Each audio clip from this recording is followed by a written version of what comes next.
Hello বন্ধুরা, আসসালামু আলাইকুম। আজকে আমি একটি শর্ট প্যান্টের ডিজাইন ব্রিফ নিয়ে বিস্তারিত আলোচনা করব। যারা গার্মেন্টসে নতুন আছেন অথবা স্যাম্পল কিউসি হিসেবে জব করতে চান, তারা আমার এই ভিডিওগুলো দেখতে পারেন। কারণ একজন স্যাম্পল কিউসি অথবা একজন প্যাটার্ন মাস্টারের ডিজাইন ব্রিফ সর্বপ্রথম আগে বুঝতে হবে যে একটা ডিজাইন ব্রিফ অথবা ট্যাগ প্যাক একটা বায়ের ক্ষেত্রে একটা বলে, কোনো বায়ের ডিজাইন ব্রিফ বলে, কোনো বায়ের ট্যাগ প্যাক বলে, কোনো বায়ের হচ্ছে সিটি পেজ বলে। তো এই যে সিটি পেজ অথবা ডিজাইন ব্রিফ যেটা আছে, এই ডিজাইন ব্রিফটা কিন্তু ভালোভাবে বুঝতে হবে। এটা না বুঝলে কিন্তু প্যাটার্ন করা সম্ভব না, সুইং করা সম্ভব না। ওকে, তো বন্ধুরা, যদি আমার ইউটিউব চ্যানেল থেকে আপনারা এই ভিডিও দেখে থাকেন তাহলে অবশ্যই আমার ইউটিউব চ্যানেল সাবস্ক্রাইব করবেন, এবং যদি ফেসবুক পেজ থেকে দেখে থাকেন তাহলে অবশ্যই আমার ফেসবুক পেজটিতে ফলো দিয়ে রাখবেন এবং ভিডিওটি শেয়ার করতে ভুলবেন না। নতুন নতুন যদি ভিডিও প্রয়োজন হয় সেক্ষেত্রে অবশ্যই আপনারা আমার ভিডিওতে কমেন্ট করে জানাবেন। তো বন্ধুরা, তাহলে আমরা চলে যাই কম্পিউটার স্ক্রিনে। তো আমরা কম্পিউটার স্ক্রিনে চলে আসলাম। তো দেখতে পাচ্ছেন যে আমি একটি ডিজাইন ব্রিফ ওপেন করেছি। এটা হচ্ছে একটা প্যান্টের ডিজাইন ব্রিফ। ওকে, তো সর্বপ্রথম যখন বায়ার কোনো কাজ দেয়, যে কোনো ডেভেলপমেন্ট স্যাম্পল বলেন বা যে কোনো এমএস স্যাম্পল বলেন, যে কোনো যখন কাজ সর্বপ্রথম যে কোনো কাজ করতে দেয়, স্যাম্পল মেক করতে দেয়, সর্বপ্রথম কিন্তু বায়াররা কী দেয়? একটা ফাইল দেয়। এই ফাইলের মধ্যে কী থাকে? ট্যাগ প্যাক থাকে, মেজারমেন্ট থাকে, আর কোথায় কোন এক্সারসাইজ হবে না হবে, কী কী এক্সারসাইজ হবে, এই বিষয়গুলো কিন্তু লেখা থাকে। তো তার মধ্যে এটা হচ্ছে ডিজাইন ব্রিফ। এখানে দেখতে পাচ্ছেন যে একটা প্যান্টের ডিজাইন আছে। তো এখানে আবার অনেক লেখা আছে যে কোথায় কোন স্টিচ হবে, কোথায় নন ফাংশনাল হবে, কোথায় ফাংশনাল হবে, কোথায় বারটেক হবে, কোথায় টার্ন আপ হবে, এই বিষয়গুলো কিন্তু এখানে লেখা আছে। তো আমরা এই যে এটা আছে, এটা আমরা এখন ক্লিয়ারলি আলোচনা করব। সকলেই ভিডিওটি মনোযোগ সহকারে দেখবেন। তো সর্বপ্রথম আমি দেখেন একটা এখানে আছে। তো এখানে আমি সর্বপ্রথম যেটা দেখাবো যে এই অপশনটা, এটা হচ্ছে দেখতে পাচ্ছেন, এটা কি আছে? ফ্যাক স্ল্যান্ট পকেট। কি আছে? ফ্যাক স্ল্যান্টেড পকেট। ফ্যাক বলতে কি? এই জিনিসগুলো কিন্তু আমাদের বুঝতে হবে যে বায়ারে কোন ভাষা দিয়ে কোন যে প্রসেসটাকে কীভাবে বোঝায়, এই জিনিসগুলো কিন্তু অবশ্যই আমাদেরকে বুঝতে হবে।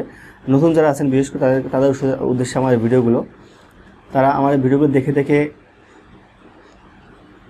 দেখে আপনারা এই সেন্টেন্সগুলো, যে বাক্যগুলো আছে বা যে ভাষাগুলো ব্যবহার করে সেই ভাষাগুলো বুঝতে হবে। ওকে, তো এখানে ফ্যাক স্ল্যান্ট পকেট। ফ্যাক বলতে হচ্ছে, আমরা কিন্তু একটা জিনিস জানি যে নন ফাংশনাল। নন ফাংশনালটা কি? যেটা হচ্ছে শো থাকে সেটা হচ্ছে নন ফাংশনাল, আর ফাংশনাল যেটা হচ্ছে কাজ হয় সেটা হচ্ছে ফাংশনাল। তো ফ্যাক এখানে হলো, ফ্যাক বলতে হচ্ছে বোঝানো হচ্ছে ভুল। ফ্যাক বলতে হচ্ছে ভুল। ভুল কি? যে এখানে এই পকেটের মধ্যে ওপেনিং হবে না, মানে হাত ঢুকবে না, এই পকেটের মধ্যে হাত ঢুকবে না, এই জন্য বলছে যে ফ্যাক স্ল্যান্ট পকেট। ওকে, আমরা বুঝলাম যে কী হবে? ফ্যাক স্ল্যান্ট পকেট মানে একটা শো পকেট হবে, এখানে কোনো হাত ঢুকবে না এই পকেটের মধ্যে, এটা বুঝলাম। উইথ লিপ, সাথে লিপ থাকবে। অ্যান্ড আইএসও কি? অ্যান্ড আইএসও হচ্ছে 301। তো অনেকে কিন্তু আছে যে হচ্ছে স্টিচ সম্পর্কে আইডিয়া নেই। স্টিচ সম্পর্কে আইডিয়া কি? ধরুন এখানে 301 আছে, 401 আছে, 504 আছে, এটা হচ্ছে স্টিচ কোড নাম্বার। এটা কি? Stitch code number. ধরুন আমার এখানে 301 বলতে আমার কাছে লক স্টিচ বোঝানো হয়েছে। 301 বলতে লক স্টিচ বোঝানো হয়েছে। তো বাইরে বলছে আইএসও 301, তার মানে লক স্টিচ দিয়ে কাজটা করতে হবে। 14 গেজ হচ্ছে 2টা সেলাই দিতে হবে। তারপর bartack on both end of ফ্যাক ওপেনিং। ঠিক আছে? বারটেক অন বোথ মানে দুই সাইডেই, ইন্ড অফ ফ্যাক ওপেনিং মানে দুই সাইডেই বারটেক দিতে হবে। অ্যাজ ইলাস্ট্রেটেড অন স্কেচ, মানে এখানে স্কেচে যেমন দেখানো আছে, ডিজাইন ব্রিফে যেমন দেখা আছে, এরকম বারটেক দুই সাইডে 2টা বারটেক দিতে হবে। তাহলে আমরা কি বুঝলাম? যে ফ্যাক স্ল্যান্ট পকেট উইথ লিপ।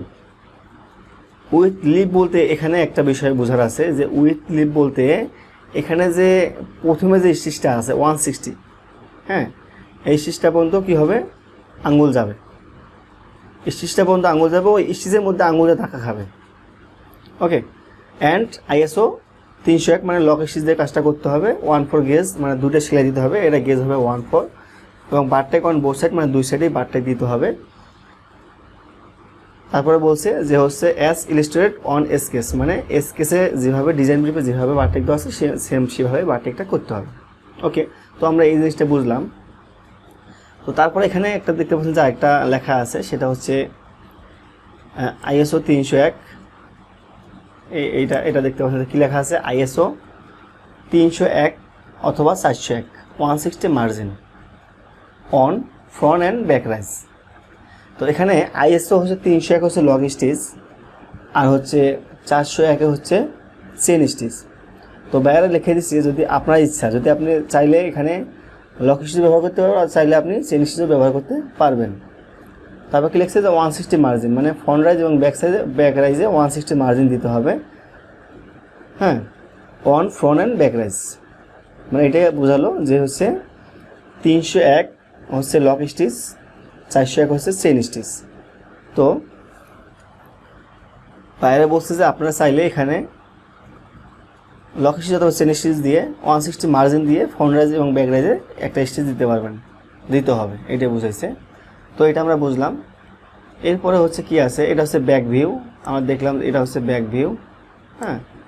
তারপরে এখানে আসি, এখানে এই জিনিসটা আমরা বুঝি এখন, এটা কি বুঝাইছে, কী লেখা আছে, ফুল এলাস্টিক ওয়েস্ট ব্যান্ড। ফুল এলাস্টিক ওয়েস্ট ব্যান্ড মানে এই ওয়েস্ট ব্যান্ডে পুরোটাই এলাস্টিক হবে।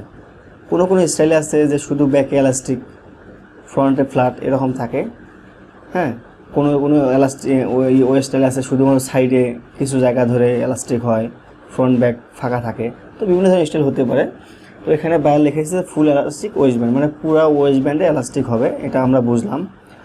Fold over waist band and clean finish, fold over waist band and clean finish মানে ওয়েস্ট ব্যান্ডে ইনসাইডে যে অ্যালাউন্সটা আছে ওই অ্যালাউন্সটা ভিতরে ঢুকে একদম পাকা হয়ে যাবে, এখানে কোনো কাঁচা অ্যালাউন্স রাখা যাবে না। তো বিষয়টা কি, fold over waist band and clean finish মানে ওয়েস্ট ব্যান্ডটা ক্লিন ফিনিশ হতে হবে, ইনসাইডে কোনো রয়েস থাকতে পারবে না, ওই অ্যালাউন্সটা ওয়েস্ট ব্যান্ডের ভিতরে ঢুকে দিতে হবে। With ISO 401 1/4 gauge, with ISO 401 401 হচ্ছে চেন স্টিচ, 1/4 গেজ মানে দুটো সেলাই দিতে হবে 1/4 গেজের, উইথ ফ্যাক ড্র কট। সাথে কি দিতে বলছে যে উইথ ফ্যাক ড্র কট, এখানে একটা ফ্যাক ড্র কট দিতে হবে। ফ্যাক ড্র কট বলতে কি বোঝায়, যদি হচ্ছে এই ড্র কটটা হোলের এক সাইড দিয়ে ঢুকে একদম পুরা ওয়েস্ট ব্যান্ড ঘিরে যদি আবার হোলের এক সাইড দিয়ে বের হতো, সেক্ষেত্রে সেটা হচ্ছে ফাংশনাল ড্র কট হতো। আর এটা হচ্ছে নন ফাংশনাল ড্র কট অর্থাৎ হচ্ছে ফ্যাক ড্র কট। সেক্ষেত্রে কি, ফার্স্টে যে দেখতে পাচ্ছেন যে এখানে এই যে একটা হোল, এখানে একটা হোল আছে, এই হোল দিয়ে ঢুকাই দিয়ে পরে এই হোল দিয়ে বের করেই এখানে কিন্তু একটা বারটেক করে অথবা টাক দিয়ে এখানে কিন্তু আটকানো আছে, এটা হচ্ছে ফ্যাক ড্র কট। তো এই বিষয়গুলো কিন্তু অবশ্যই বুঝতে হবে। আসলে এই বিষয়গুলো লেখাগুলো না বুঝলে, পড়াগুলো না বুঝলে আসলে কোনো ডিসিশন দেওয়া সম্ভব না। এই জিনিসগুলো আগে ভালো করে বুঝতে হবে যে কোথায় আমার কি লেখা আছে, এই জিনিসগুলো বুঝতে হবে, পড়তে হবে, নিজেকে জানতে হবে। তারপরে কি স্যাম্পল ম্যানকে বোঝাতে হবে যে আমার এখানে এরকম আছে, এখানে ওরকম দিতে হবে, এখানে এই স্টিচ, ওখানে ওই স্টিচ, এরকম কিন্তু পরে বোঝাতে হবে। ওকে, তো তারপরে সে হচ্ছে কি, এই যে লেখাটা আছে এটা আমরা পড়ি, এটা কি আছে, এটা আছে non functional fly. Non functional fly মানে এই ফ্লাইটা হবে নন ফাংশনাল, কোনো ফাংশনাল হবে না, মানে খোলা থাকবে না। ওকে, এটা কি কোনো খোলা থাকবে না। তারপরে with inside fly extended, with inside fly মানে ইনসাইড একটা ফ্লাই দিতে হবে। Fold back front edge, fold back front edge এখানে ফোল্ড দিতে হবে, এখানে এটা বুঝাইছে। And finish with edge stitch, এখানে একটা এজ স্টিচ একটা দিতে হবে, এখানে এটা বুঝাইছে। যে stitch is swing through all layer, এখানে বলছে যে stitch is swing through all layer মানে যে স্টিচটা কী করতে হবে, অল লেয়ার মানে এখানে যদি সিঙ্গেল ফ্লাই থাকে সিঙ্গেল ফ্লাই সহকারে একদম অল লেয়ার সহকারে কিন্তু এই যে স্টিচ দিতে হবে, এটা এখানে বোঝানো হয়েছে। উইথ ISO 301 অথবা 301-14 গেজ। এই যে স্টিচের মধ্যে লক স্টিচ দিয়ে 14 গেজে দূরে সেলাই দিতে হবে। এই লিখে দিচ্ছে 14 গেজ ডিএন স্টিচ, মানে ডাবল নিডেল স্টিচ। তো আমরা কী বুঝলাম, এই ফ্লাইটা হবে নন ফাংশনাল ফ্লাই। তারপরে এখানে দুটো সেলাই দিতে হবে এবং এই সেলাইগুলো যে কটা পার্ট থাকবে সিঙ্গেল ফ্লাই এবং বডি সহকারে পয়েন্ট সহকারে এই সেলাইটা পড়তে হবে এবং দুটো সেলাই 14 গেজ দিয়ে সেলাই করতে হবে। ওকে, তো এটা আমরা বুঝলাম।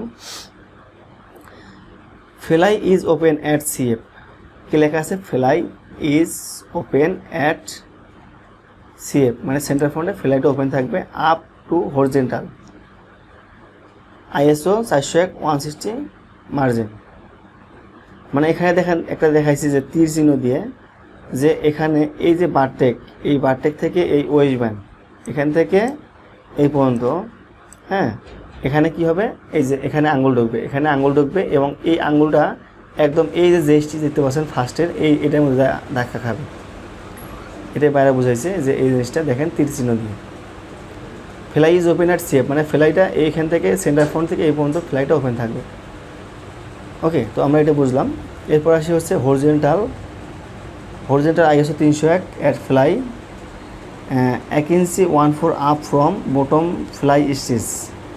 এখানে বুঝাইছে যে আড়াআড়িভাবে একটা সেলাই দিতে হবে, সেটা হচ্ছে এই যে বটম অফ স্টিচ কি ফ্রম বটম ফ্লাই স্টিচ, এই ফ্লাইয়ের নিচের স্টিচ থেকে 1 ইঞ্চি 14 উপরে। এখানে মাপ দিয়ে দিচ্ছে যে এই স্টিচটা, এই যে এখানে একটা স্টিচ দেখতে পাচ্ছেন, যে স্টিচটা এই যে স্টিচ দেখতে পাচ্ছেন বটম স্টিচ, যে স্টিচের এখান থেকে 1 ইঞ্চি 14 উপরে একটা সেলাই দিতে হবে। এটা এখানে লিখে দিছে মেজারমেন্টটা এবং 30 চিহ্ন দেখতে পাচ্ছেন দেখে দিছে। তো আমরা এটা বুঝলাম। এরপর কি আছে? এরপর আছে হচ্ছে follow sketch for bartack placement. Bartack প্লেসমেন্টগুলো স্কেচে ফলো করতে বলছে, যে কোথায় কোথায় কী বারটেক আছে, হ্যাঁ, এই বিষয়টা বলছে। যেমন এখানে বারটেক আছে, এখানে বারটেক আছে, তারপরে এখানে একটা বারটেক আছে, এখানে একটা বারটেক আছে, এখানে একটা বারটেক আছে, এখানে একটা বারটেক আছে, হ্যাঁ। তো এগুলো কিন্তু বারটেক দেওয়া আছে, হ্যাঁ। যদি একটা বিষয় অবশ্যই আপনার মাথায় রাখবে, সেটা হচ্ছে যদি ইনসিমে যদি কোনো টপসিন না থাকে, বিষয়টা আবার বলি, যদি ইনসিমে কোনো টপসিন না থাকে সেক্ষেত্রে ক্রস পয়েন্টে 100% একটা বারটেক দিতে হবে। তো সেক্ষেত্রে কী হবে, আমার এখানে কিন্তু একটা বারটেক দিতে হবে এই ক্রসে, যেহেতু আমার এখানে টপসিন দেওয়া নাই। ওকে, তাহলে আমরা কী করলাম, আমরা এগুলো সব কিন্তু বুঝলাম, এগুলো সব বুঝলাম, এটাও কিন্তু বুঝলাম বারটেকের প্লেসমেন্টের ব্যাপারটা। এরপর আসি এটার মধ্যে, এর মধ্যে কী আছে, যে ক্লিন ফিনিশ হেম ISO 301, মানে হ্যামটা ক্লিন ফিনিশ হবে, ISO হবে 301, মানে lock stitch, roll cup 1XN tucked on inseam and outseam. এখানে একটা বিষয় দেখেন আপনারা, এখানে যেটা বুঝাইছে যে ক্লিন ফিনিশ হ্যাম ISO 301, মানে হ্যামটা ক্লিন ফিনিশ করতে হবে লক স্টিচ দিয়ে, এটা 1 নম্বর কথা গেল। এরপর 2 নম্বর হচ্ছে রোল কাপ, মানে কাপটা মানে হ্যামটা হচ্ছে টার্ন আপ দিতে হবে। আমরা যেটা বলি টার্ন আপ বলি, রোল আপ বলি, হ্যাঁ, বাইরের ক্ষেত্রে একটা বলা হয়। এখানে বলছে রোল মানে টার্ন আপকে বোঝাইছে আর কি। তো এখানে 1X মানে একটা টার্ন আপ দিতে হবে, অ্যান্ড টাক, এবং টাক দিতে হবে অন ইনসেম অ্যান্ড আউটসেম, ইনসেম এবং আউটসেমে টাক দিতে হবে। তো আমরা কিন্তু এই বিষয়টাও কিন্তু বুঝলাম। তো ডিজাইন ব্রিফে কিন্তু এইগুলোই মূল বিষয়। আর একটা বিষয় আছে, সেটা হচ্ছে কি, এই মেজারমেন্ট শিটের মধ্যে কোথায় কোন মেজারমেন্টটা কীভাবে দেওয়া আছে ওই বিষয়গুলো কিন্তু ফলো করতে হবে, ওই বিষয়গুলো কিন্তু দেখতে হবে। দেখে এখানে কিন্তু লিখে দিতে হবে যে আমার হ্যাম 1/2 ইঞ্চি, তারপর আমার এখানে দেখতে হবে যে আমার এখানে ওয়েস্টব্যান্ডের হাইট কত, তারপর এখানে মেজারমেন্ট কত, এই বিষয়গুলো কিন্তু অবশ্যই আমার কিন্তু দেখতে হবে। ওকে, তো আমরা আজকে বিষয়ে আলোচনা করলাম হচ্ছে একটা ডিজাইন ব্রিফ, শর্ট প্যানের ডিজাইন ব্রিফের মধ্যে কোথায় কী লেখা থাকতে পারে এবং এইগুলা বিষয় পরে কীভাবে বুঝতে হয় সেই বিষয়গুলো নিয়ে আলোচনা করলাম। তো বন্ধুরা, তো আজকের কথা বাড়াবো না, আজকের মতো ভিডিও এখানে শেষ করছি। আসসালামু আলাইকুম।